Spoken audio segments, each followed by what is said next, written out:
So in this video, we're going to be going into details of the state of Call of Duty Warzone. And guys, it's not in the best state. Now, it's not in the worst state we've ever experienced with Warzone, but at the same time, there's a lot of frustration with playing this game right now, whether you're on PC, whether you're on console, whether you just like some of the design choices or not like some of the design choices, or just the overall, I guess you could say, display of Warzone with the players or how the playlists are working right now. We're going to get into all that stuff. We are going to be touching upon the QA team situation because I do think that this is slightly affecting the performance of the game. I still stand by the QA team side of wanting more money. We'll get into details soon, but I just want to mention that we're going to be talking about that a little bit if you guys don't know what's going on there. So basic impressions of my experience so far is I'm having a good time. I'm not loving it, I'm not hating it, but with 40 new weapons added to Warzone, a brand new map, and anti-cheat system finally in the game, the experience has been good.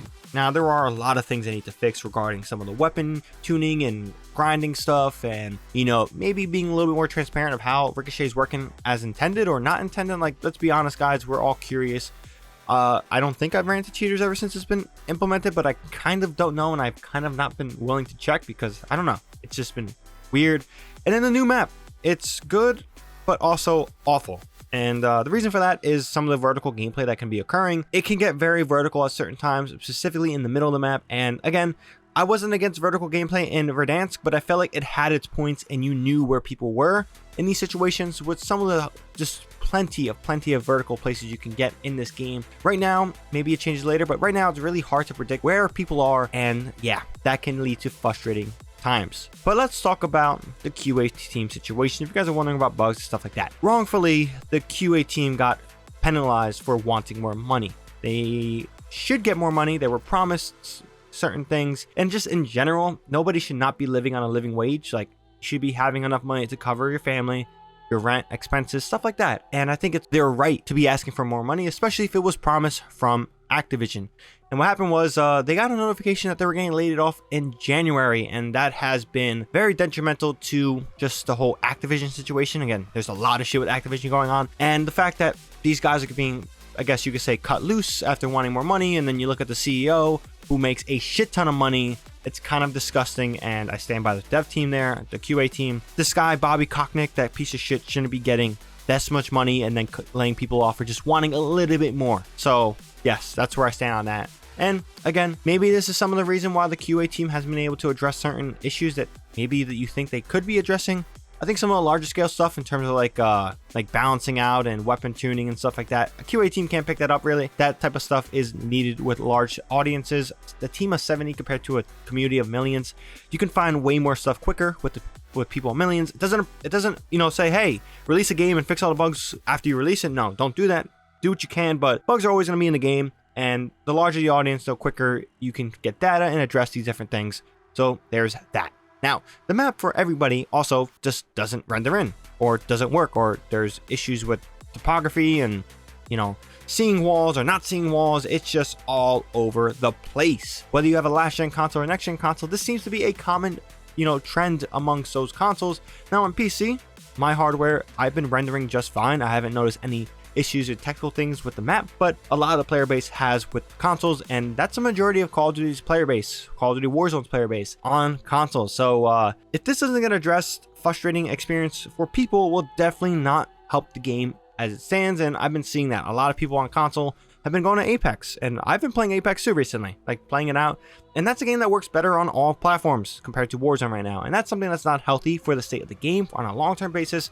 I'm hopeful that they, I guess you could say, fix the optimization, but again, time will tell on that regard. Another thing that's a little ridiculous right now is the ranking up of Vanguard weapons, and this is leading to another problem with the playlist options given to players, but it takes 150,000 XP per weapon in Vanguard to rank it up max, or at least in most weapons. So that's a shit ton of XP, and nobody has time like that. At least regular casual players, which is the majority of the player base, do not have time to be ranking the weapon for 150,000 XP.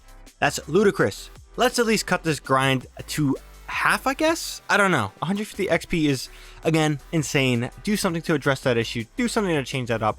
And using Vanguard weapons will just feel better because people can rank them up. You shouldn't kind of force them either to buy Vanguard to do this. Just create a manageable experience that people want to buy it and play Vanguard and do it.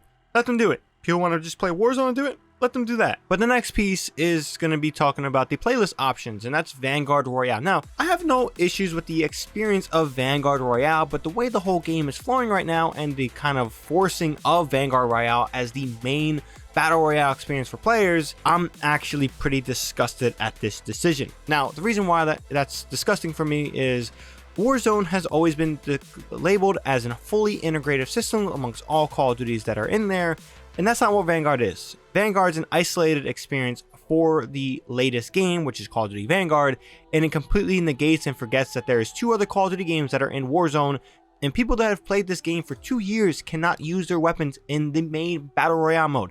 Yes, there is battle royale modes that are often thrown around that are either, you know, quads and stuff like that, where you can use all the equipment from all the other games, but it's just kind of there. It's like a resurgence, and not everybody is given the main option of playing duos or solos with everything they got. And I don't care what people say against this. Battle Royale should be the main playlist. It should have all the different quads, trios, duos, solos that people want. And if you want to play Vanguard Royale, then it should be on a playlist time thing like Rebirth, Resurgence, and stuff like that, where it has different quads and trios. Do something like that. Everybody doesn't have Vanguard. Everybody shouldn't have to get Vanguard. This was described as an integrative system together. So why the fuck am I sitting here forced to use Vanguard weapons in the main mode? Like, if I'm playing trios with people that don't have Vanguard, which I do, I play with people and they don't have Call of Duty Vanguard, they didn't rank up the weapons, I have to drop weapons for them. Like, that's not a fun experience for anybody.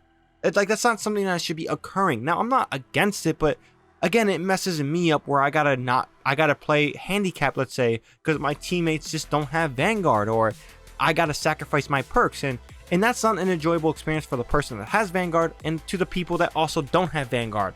Battle Royale should be the main mode. Do it, please. Make it the main mode, and a lot of frustrations with people having with their experience of Vanguard right now or Call of Duty Warzone right now will be eliminated. Like, I just don't get it. It's so preposterous that I can't even use my operators, things I've paid for a long time. But yeah, that's pretty much all I gotta say on my frustrations. Let me know down below if you guys have any thoughts and any comments of Warzone's experience right now. Do you like it? Do you not like it? Do you hate it? Comment down below. If you guys also enjoyed this video, definitely drop this video a like, and if you guys are new here and want more content from me, definitely hit the subscribe button. But yeah, with that being said, that's all I got for this one. ShadowNinja here, and I'm out.